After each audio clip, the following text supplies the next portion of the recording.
अस्सलामुअलैकुम वरहमतुल्लाहि वबरकातुहू। आज के व्लॉग में हम बात करेंगे सरकारी मुलाजमीन की दो तबकात की। एक ख़ास किस्म के सरकारी मुलाजमीन यानी कि ब्राह्मण जिनके लिए हर वक्त ख़जाना भरा होता है, और दूसरी आम किस्म के ग्रेड 1 से 22 तक के वो सरकारी मुलाजमीन जिनके लिए ख़जाना हर वक्त खाली होता है।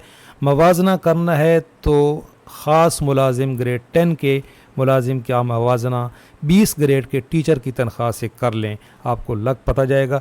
ये अब बात करना क्यों ज़रूरी है कि बजट तजावीज़ जो हैं वो फ़ाइनल हो चुकी हैं, तैयारियां हो चुकी हैं, और आने वाले बजट में एक महंगाई का तूफ़ान आना है, और सबसे ज़्यादा जो मुतअस्सर होना है वो जो आम किस्म के सरकारी मुलाजमीन हैं, जो शूदर हैं, जिनकी सिर्फ तनख्वाहों पे ही गुजारा है, उनके लिए नई नई स्कीमें भी आ रही हैं। तो अभी नहीं तो कभी नहीं, क्योंकि सबसे बड़ा मुतालबा है तनख्वाहों में तफरीक का ख़ात्मा। अभी हम इस पे बात करेंगे। इसके अलावा साथी पूछ रहे हैं एडवांस सैलरी के मुतल्लिक और डबल तनख्वाह कौन कौन से सरकारी मुलाजमीन को मिलेगी, उससे मुतल्लिक भी बात करते हैं। ये 21 मार्च 2024 का फाइनेंस डिवीज़न का नोटिफिकेशन है कि 25 तारीख़ तक तनख्वाह दे दी जाए, बल 26 तारीख़ तक। तो भाई ये आपको मालूम है, रूल ये है कि अगर 20 से 30 के दरमियान में ईद आती है तो फिर तनख्वाह या पेंशन एडवांस में मिलती है। वैसे फ़ेडरल इदारों में 22 तारीख से तनख्वाह वैसे ही मिलना शुरू हो जाती है। फ़ेडरल इदारों में कुछ में तनख्वाह आ चुकी है, वो रूटीन से मतलब वो एक रूटीन है। लेकिन ये जो लेटर है ये सिर्फ ईस्टर की वजह से है, जो क्रिश्चियन कम्युनिटी है, लेकिन देखा यह गया है कि इनकी वजह से तमाम सरकारी मुलाजमीन को तनख्वाह जल्दी मिल जाती है। तो वैसे ये नोटिफिकेशन है 26 तारीख को क्रिश्चियन कम्युनिटी को नोटिफिकेशन तनख्वाह देने का, और होली के मौके पर ये भी सिंध गवर्नमेंट का नोटिफिकेशन है, ये 22 तारीख को, तो इनकी तनख्वाह आ चुकी होगी। तो ये डबल तनख्वाह से मुतल्लिक आपको बताते चलें कि डबल तनख्वाह का सिर्फ ये एक ही नोटिफिकेशन था, ये सीडीए के मुलाजमीन के लिए हमने आपको शेयर किया था। एक ये ख़बर आई है कि जो फेस्को के मुलाजमीन हैं इनको डबल तनख्वाह मिल रही है।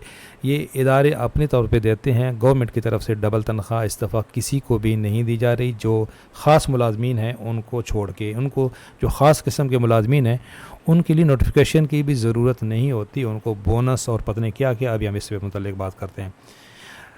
दूसरी तरफ ख़जाना खाली है। 18वीं तरमीम के बाद वफाक और हर सूबे के मुलाजिम को एक बराबर स्केल में सर्विस कर रहे हैं। सब की तनख्वाह और अलाउंसेस में हज़ारों रुपए का फ़र्क है।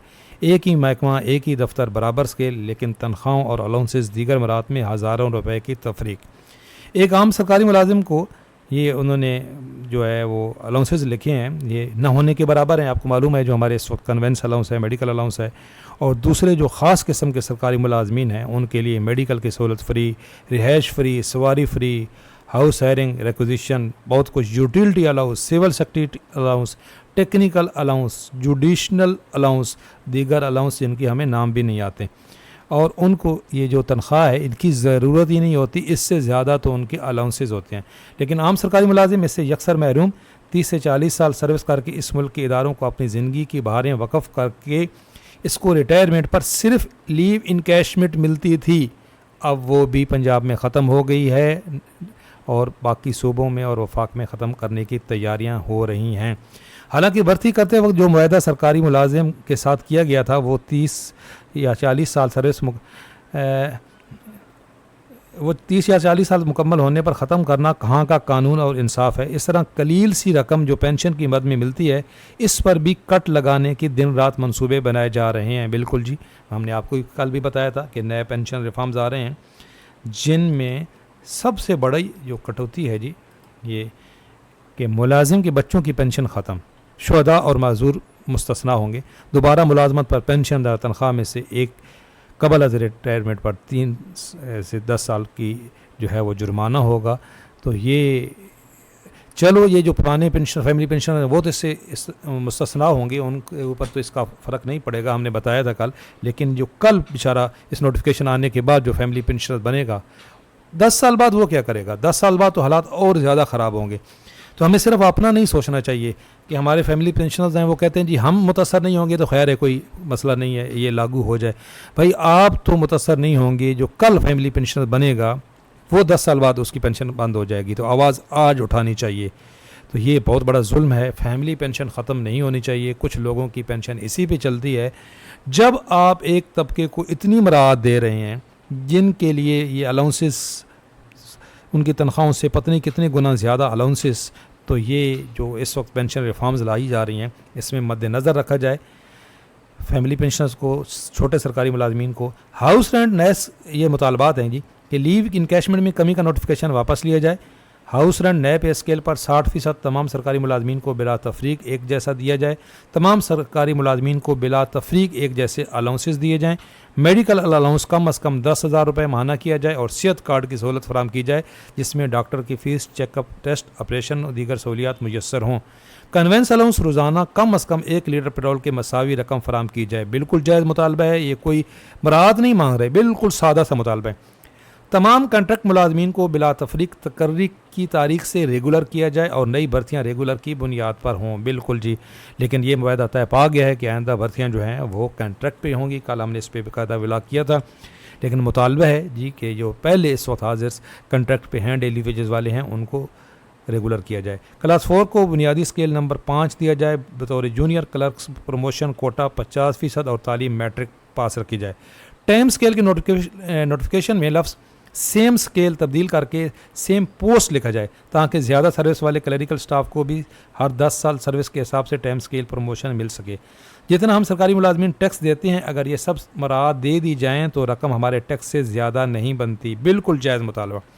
हम उम्मीद करते हैं कि आम सरकारी मुलाजिम को महंगाई की चक्की में पिस रहे हैं, इनकी हालत ज़ार पर रहम करते हुए इन मराहत की मंजूरी दी जाएगी और आम सरकारी मुलाजिम को अपने हकूक़ के वसूल के लिए किसी एहतजाज की ज़रूरत नहीं पड़ेगी।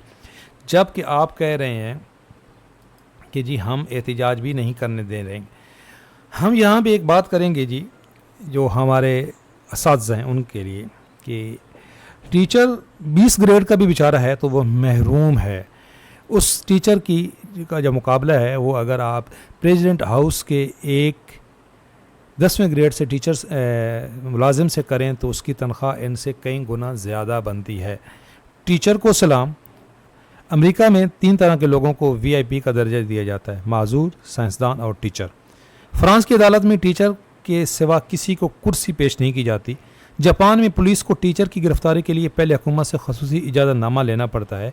कोरिया में कोई भी टीचर कार्ड दिखाकर इन तमाम सहूलियात से फ़ायदा उठा सकता है जो हमारे मुल्क में MNA MPS को दिया जाता है, और हमारे पाकिस्तान में टीचर की वो तज़लील की जाती है कि शैतान भी पनाह मांगे। हमारे जवाल की बड़ी वजह अहले इल्म दानिश की बेकदरी है। तो हम यहाँ पे मुतालबा करते हैं कि जो एजुकेशन डिपार्टमेंट है, सबसे मुक़द्दस शोबा है, तो असातिज़ा को वही मकाम दिया जाए जो उनका हक है। चैनल पे नए हैं, चैनल सब्सक्राइब कर लें। अगर हमारा ग्रुप ज्वाइन करना चाहते हैं तो वीडियो के डिस्क्रिप्शन में लिंक दे दूँगा, आप वहाँ रब्ता कर सकते हैं, व्हाट्सएप ग्रुप ज्वाइन कर सकते हैं। अल्लाह हाफ़िज़।